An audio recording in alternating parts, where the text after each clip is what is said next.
Alright, so today we're going to be making an Estes style rocket from scratch. So what you're going to need is some construction paper and an engine housing. We 3D printed this one. A nose cone, also 3D printed. Your rocket fins, which I made out of balsa wood.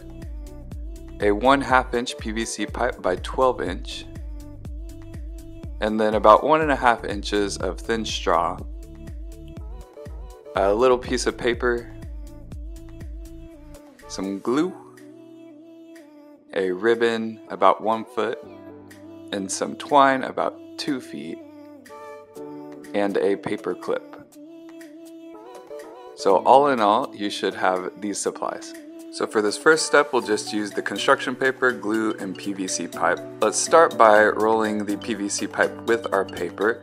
And let's get one complete roll and make sure it's really tight around that PVC pipe. You may have to wiggle it into place a little bit. And then once you feel like it's tight, let's go ahead and grab our glue. And I'm just going to put a few layers of glue in all directions. And then specifically make sure that you get plenty of glue along the edges, because that's where you need to make sure you have a complete seal. And then once you've got it, let's go ahead and roll it up together.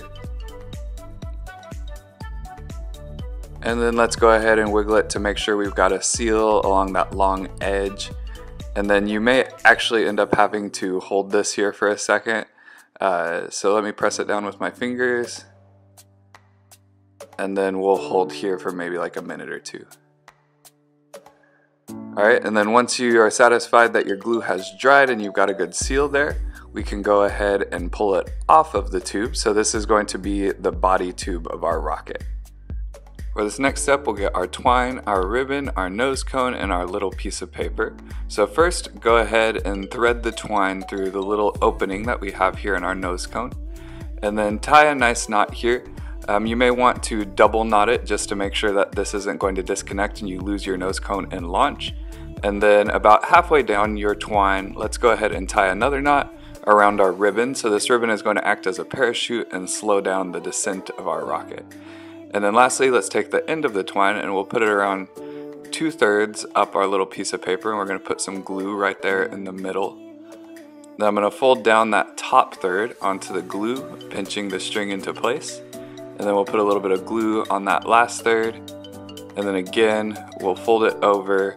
And so what this does is it makes sure that the twine is solidly connected to our little piece of paper here. And you can do a pull test to make sure that it's solidly connected. So next we need to glue that little piece of paper inside of our body tube, and we want it to be about 1 inch down inside the body tube. So I'm going to bend the paper, put some glue on it, and stick it in without connecting it to the body tube yet. So I'll shove it down as far as I can. You can kind of see it in my video here. And then I'll go ahead and press it up against the wall. Again, you want about 1 inch of clearance so that way your nose cone does not connect with that piece of paper right there. We'll go ahead and do a pull test, and it looks good. Next, let's put the ribbon or parachute down inside of our body tube. So I'm just gonna roll this up on itself into a nice little cylinder. And then once we've got it rolled up, we'll go ahead and stick it inside the body tube with the string. And then we'll just kind of wad all of the string together. Alright, then put the nose cone in place. So next we'll be mounting our engine housing, and this is a little challenging. We're going to need some tools to modify our paper clip. We want to make sure that the engine does not fall out of the engine housing. So what I'm going to do is cut my paper clip in half and then bend the end of the paper clip until it kind of makes this like little L shape.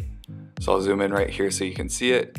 So basically half a paper clip bent on the end, and then we want to adjust it to where it latches right there at the engine, and then we'll glue it in place. So let me get this adjusted here, and then I'll pull out my engine. And then we'll put some glue just right on the end, make sure that it's not too high up so it doesn't prevent the engine housing from going in the body tube. Alright, and then that looks good. Alright, so let's go ahead and insert our engine housing into the body tube. We'll put a light amount of glue all the way around and then stick it into place and let it dry. We need to make sure that this can... So next, let's mount our fins. So I've got a fin alignment tool right here. I'm going to go ahead and put my first fin and adjust it with that line where the tube seals together so that we can make sure it's straight. And then I'm going to go ahead and add some glue to my second fin. Then I'm going to put my first fin on one of the lines on my alignment guide, and then the second fin along one of the other lines, and then you can view it from the top to make sure that it's straight. So let's go ahead and put some glue on the third fin. So I'll go ahead and align my first two fins to lines, and then I'll align my third fin to that third open line. And you can do 4 fins here, it does not really matter, 3 to 4 is good. If you look at it from the top, you can see it's a pretty good alignment and they're all mounted straight. So next we'll add the straw as our guide, and you want this about 1/2 inch above your fins. So I'll go ahead and glue it about 1/2 inch up, make sure it is very straight. And then let's go ahead and add a little extra glue, because if this comes off, your rocket could end up shooting at any. And it looks like we have a finished rocket. Awesome job, guys.